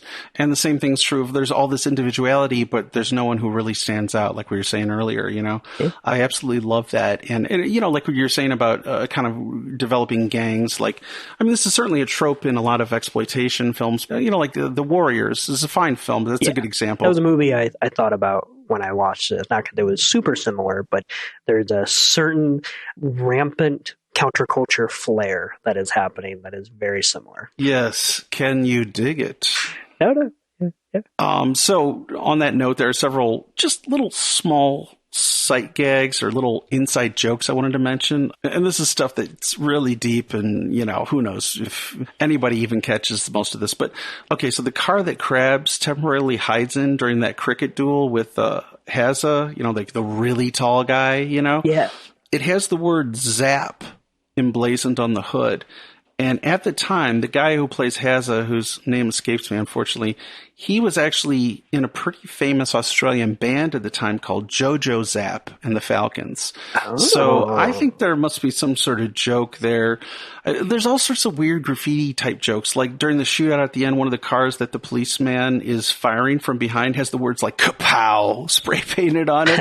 It's like another way to kind of metaphorically externalize the action. So instead of like the screen behind them, it's the vehicles or the stuff that's in front of them, the things that are hiding behind. Yeah. Well, part of, having a political conscience is to start becoming aware of the semiotics of your environment, right, and realize how it's reflecting what's actually happening. Oh, right. And I think of somebody like Godard as being one of the most obvious examples where like he tried to lay bare all the things that were being subtly done in political discourse and in advertising, which I don't think he drew much distinction between, in fact. But, okay, so there's another great inside joke, too. So Thompson has a poster for the John Landis movie, Into the Night, in his projection booth. Yes, with Jeff Goldblum. I saw that. I mean, not the movie, but I saw the poster, yeah. I just saw it for the first time a few years ago, and I enjoyed it, actually. It's very good. Jeff Goldblum, Michelle Pfeiffer. I think it's from 85, so it's definitely in the right era where it would have been maybe a year old by then. But the thing is, John Landis is famous for putting the phrase, "See you next Wednesday," in every film he's ever made. Like, literally, even, like, it shows up in the video for Michael Jackson's Thriller he directed. I mean, it's in every single movie. So when the cops are leaving after dropping off the heroin at the drive-in office, Thompson tells them, "Okay, see you next Wednesday." And I was like, Trenchard-Smith, you sly mongoose, you, well played, sir. That's pretty great. I know. I loved it. In fact, it happened so fast, I'm like, oh, wait a minute. Oh, that's probably a coincidence. And I'm like, wait a minute. No, there was that Into the Night poster before that was very prominently displayed. So I'd like to think I'm right. I might be wrong. I don't know. Yep. And then one other thing I'd say is two of the films at the drive-in that are playing behind Crabs are his films. Yeah, which is so interesting. Like The Man from Hong Kong, 1975. And Turkey Shoot from 1982, which is like another one of those Most Dangerous Game, hunting humans, death race things. Which you mentioned on the podcast, actually, Turkey Shoot. I did, and I've been meaning to watch it. And watching the little clips I did from it made me want to watch it even more. And then both of those are considered like pretty high watermarks for Ozploitation. So it's cool that he was that self-reflexive, although I'm sure there was probably some budgetary considerations too, like, hey, I could just use my own films, which I maybe partly own the rights to, or the company I am at, I can sweet talk them into having them in the background. But it works brilliantly, whatever the reason. One of them was the movie called Snapshot, which I've seen. Vinegar Syndrome put it out on disc about a couple of years ago, and that is a very good Ozploitation film. It's very different than the ones we've been talking about as far as like kind of Mad Max this or Turkey Shoot, where there's actually not a lot of violence in it. It's more of this weird, almost TV movie sensibility where it's about a quote-unquote serious topic, but not really. It's more sleazy than that, but it's definitely more of a domestic drama. Anyway, you see that for like a scene or two when it's probably the least showcase film, but at a moment in which it's quiet, which makes sense, that movie is playing in the background. So there were 4 movies total, I'll just name them really quick, that were featured in the drive-in. We see 4 movies, which is The Dragonflies, One More Minute, which is also AKA Snapshot, Treasure of the Yankee Zephyr, and of course Turkey Shoot. So, yeah. Awesome. Yeah. From what I understand, I mean, like I said, The Man from Hong Kong is like, I think the first Kung Fu Australian film, and it's very highly regarded even now. Like, I'm sure someplace, Arrow or Vinegar Syndrome or someplace has released it or plans to at some point, because I've noticed it come up several times in the stuff I've read about. So it's interesting. Awesome. Yeah. So anyway, so I guess in the end, I originally, when I was watching the film at the beginning, I thought, wow, I'm really enjoying this. It's just like what I remembered, but maybe even more in depth and maybe more nuanced. So I was kind of like, okay, 4 stars. And then the level of, like I said, it's almost like a Peter Greenaway-esque level of choreography and set design and costume design and character movement.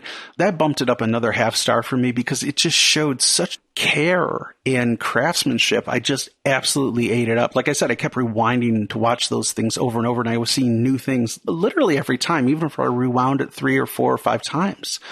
So then it became 4.5. And then at the end with Krabs becoming self-actualized, if you will, and becoming his own action star, I was like, I got to put this up another. So it's going to be a 5-star film for me. Hell yeah. I very, very much in agreement with your enthusiasm for this movie.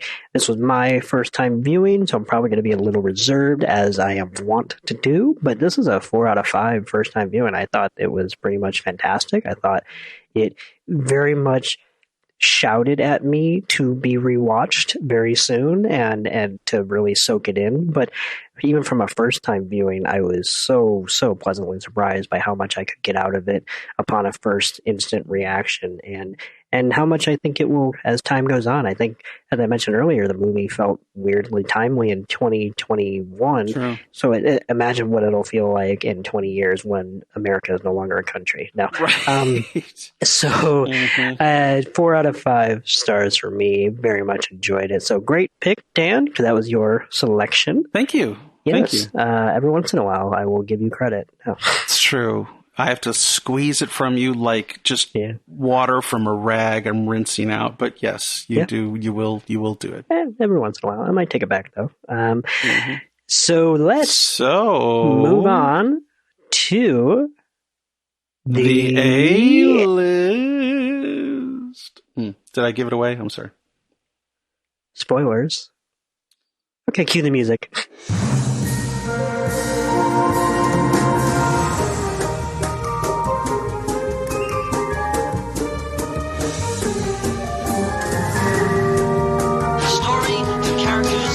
Are fictitious.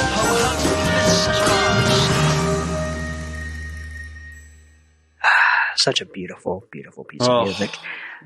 So we are doing the A-list, of course, which is where we take the B movie we just talked about and we pair it with a slightly older, more sexy sibling.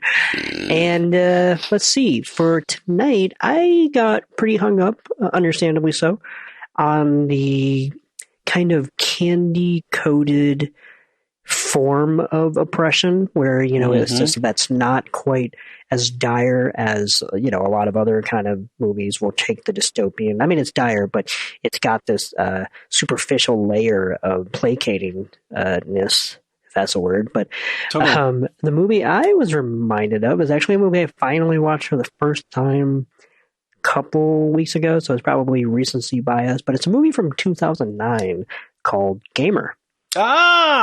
Nice. I know you've been bugging me to watch it because you've been saying I would like it, and you were right. I thought it was wonderful.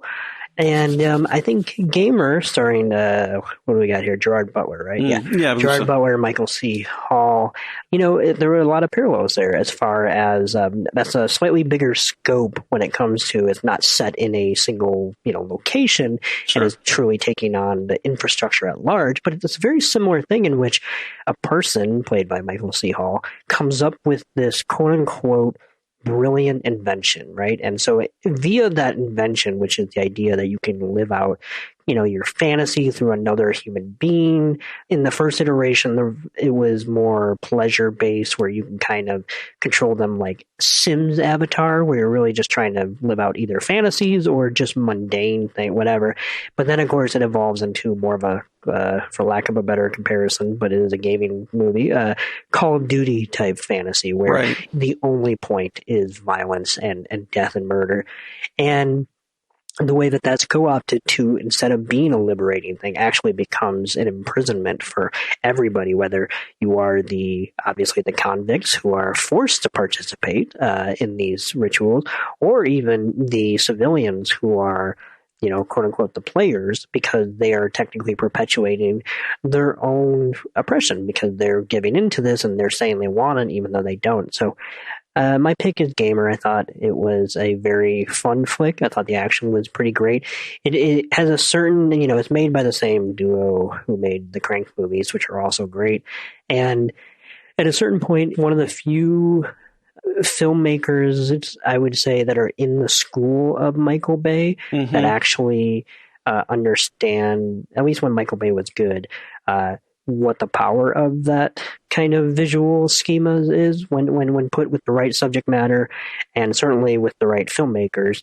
And so obviously get ready, if you haven't seen it, for shaky cam and a lot of fast cuts and whatnot. But it really all does coalesce into something that's, I would say, A, choreographed really well in spite of itself, and B, just extremely exhilarating from scene to scene. So yeah, that was my pick, Gamer from 2009. Great pick. I mean, as you said, I've been a fan of this for a while, and you're right about Neville Dean Taylor, how they are kind of sort of out of the Michael Bay school in a sense. Yeah, I mean, I'm not going to say that they're exactly like him, but certainly descendants. Yeah, I mean, there's a great book by Steven Shaviro called Post-Cinematic Effect, and he talks about several films that kind of embody this sort of like post-continuity in a sense, where they're breaking the axis line, they're moving, because Michael Bay is very famous for this. I mean, Michael Bay, he basically, every single shot is a new shot. Like if he's talking, if there's two people talking, it's, cut, reverse cut. Each one of those shots is a new shot from a different angle. I mean, and I think Neville Dean Taylor sort of embraced some of that, but in this case, the lack of continuity and the confusion makes such perfect sense in the realm of the game and in the realm of the way the characters are so enslaved, really. I mean, they're basically given these options that are really no options at all. It is absolutely exhilarating, but it's also wickedly satirical. Yes. And I would say Michael C. Hall especially is really biting down hard on his role, which is kind of cool because you don't see him do those kind of roles too much. And I will say about his character really quick is that was 2009, and I'm not saying Silicon Valley wasn't a thing, but it wasn't as prevalent in pop culture yet at that time. So I don't want to say it got there first or anything like that, but talk about a performance that has aged extremely well because, we are living in a post social network world where most of us are fully aware of how these quote unquote people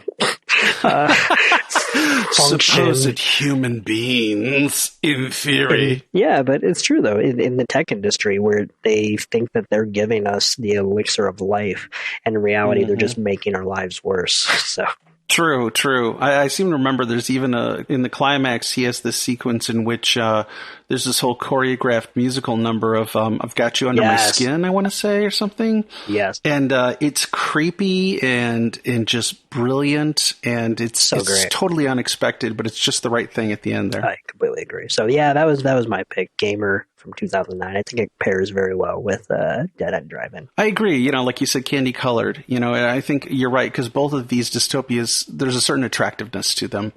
Of course, underneath it, it's horrific, but on the surface, you can see how people would be kind of attracted to it. Like, oh, it's not so bad. It's kind of pretty. I don't know. It's kind of aesthetically pleasing. Yeah. The terms of service have nothing on what you actually get out of it.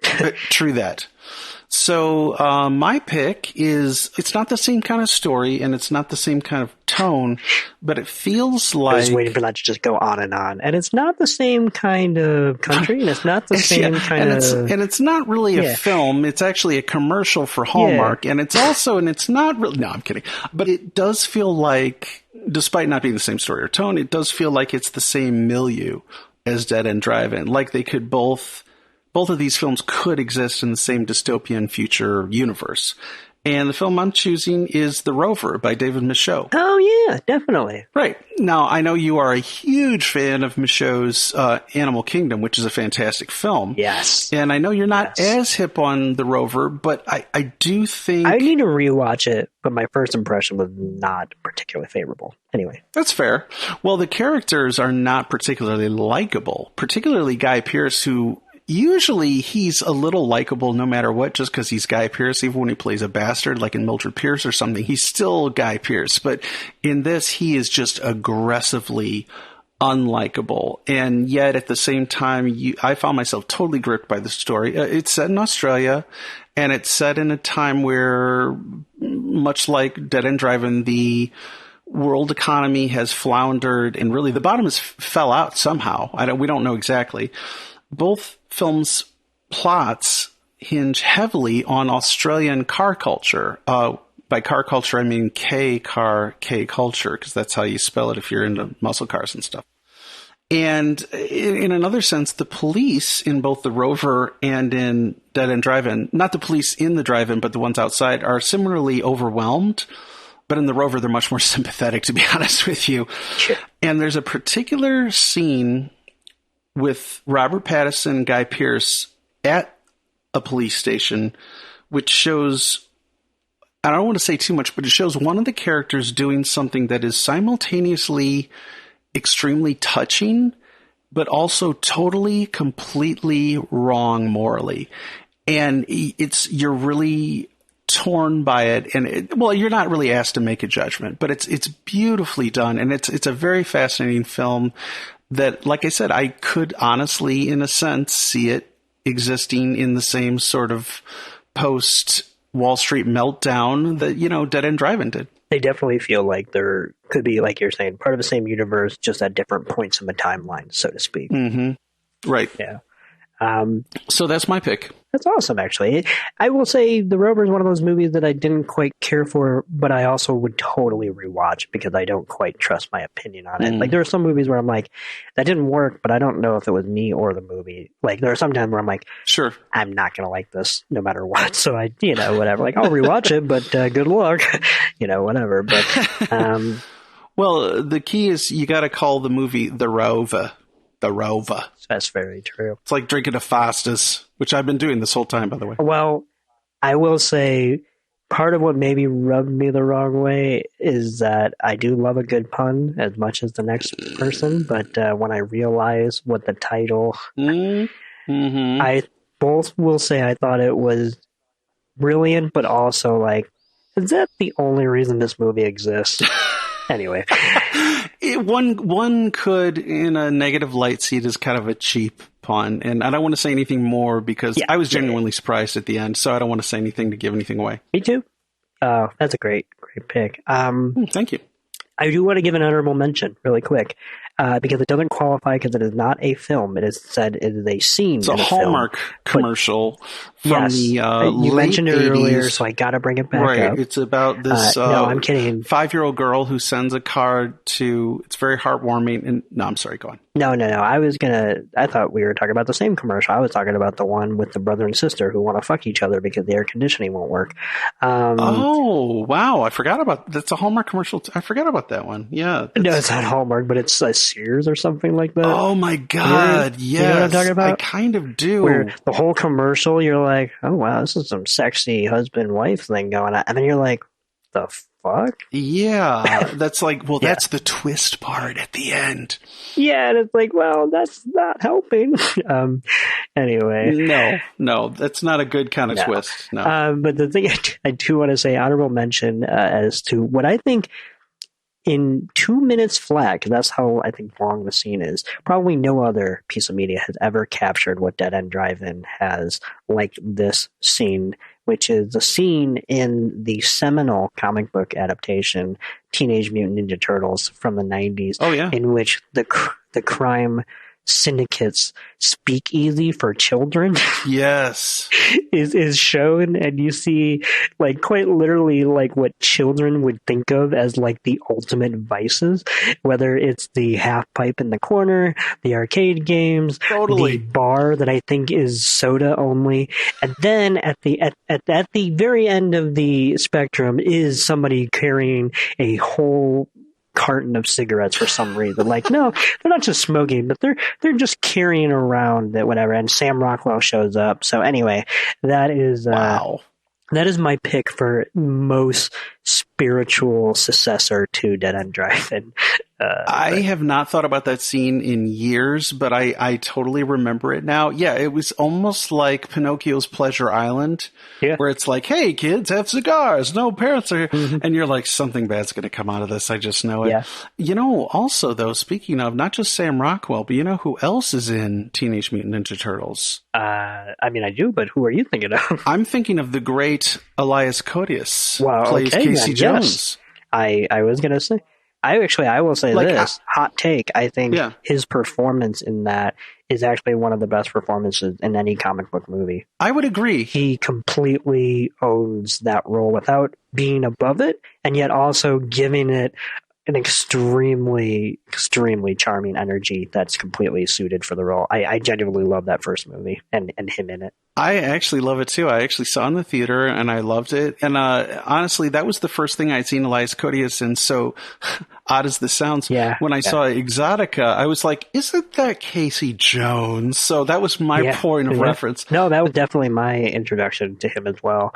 And as I told you earlier this year, I watched all of Adam McGowan's films this year. Yes. So I've certainly gotten another side of Elias Koteas, but I would honestly put his performance in Teenage Mutant Ninja Turtles on the same level as his best performances in Egoyan's films. Sorry, but I think it's just as hard sometimes to try to to do that kind of drama, but then also to, in the case of the turtles, to also sell that convincingly, that's tough shit. No, I actually agree with you. I hadn't really thought about it in those terms, but you're right. I mean, he never overplays anything, and it does feel like he's literally talking to the turtles. I mean, like during that big duel at the beginning with, who is it? Leonardo, maybe? Where probably. He's like, how about cricket? And Leonardo's like, cricket? You got to know what a crumpet is to know to play cricket. You know, but I mean, they're actually having, he's having a real, honest to God conversation with a dude in a turtle suit, and it totally works. Wait. Not what? Yeah. Did you just say a dude in a turtle? An honest, no. I didn't say, I said an honest to God turtle wearing human clothes. And that's what I meant. I didn't say anything about a suit. No, I meant the suit of clothes. I'm sorry, I just got really confused for a second. No. Right. It's a real turtle. Right. Well, thank you for clearing that up. Yes, and Splinter is a real rat mouse thing. I actually almost had a panic attack just a moment ago. So you're like Judge Reinhold at the end of Santa Claus, you know, where it's like everything I've believed in my whole life has just gone to hell, and yet I'm so happy because Santa's here, you know. But I mean, like, and even like the scene, not to get into this too much, but the scene where they are talking to Splinter when he's gone and they're at the campfire. Yeah. Like, it's a genuinely touching scene. And it's like, man, how did they pull that off? It's so good. I'm completely on board. So you're welcome, listeners, for that little turtle detour. Mm-hmm. And, we'll be sure to take many, many more on future episodes of Projexploitation. Coming up on our next episode, very excited, it's my pick, and we are doing Dario Argento's The Bird with the Crystal Plumage. And I am so excited because I think, A, it's one of my all-time favorite movies, B, as we've got on this show, two Brian De Palma fans. I think it's a huge influence on his work. I mean, obviously the entire subgenre is, but this movie in particular, I think, goes into his very specific kinks and fetishes. And we're very, very excited for that. And also, just a little tease, after that episode, we are going to be shaking things up a bit. We're not going to be making a permanent change or anything like that, but we're going to take a little detour. That's, it's not about Teenage Mutant Ninja Turtles, I'll say that much. Sure. And but I think people will be pleasantly surprised by what we have in store. It'll be a fun way to kind of expand the scope of Projexploitation. So, Dan, I think this was great. It was great catching up with you. It was a fantastic discussion, I think, about Dead End Drive-In. And you can catch it on Blu-ray if you want to see a great restoration by Arrow Video. Their disc is fantastic, and that's how I watched it. I assume that's how Dan watched it as well. Oh, yeah, it's incredible. I had only seen it on VHS before, so this was revelatory, I would say. Absolutely. So we will catch you next time, and keep it reeling.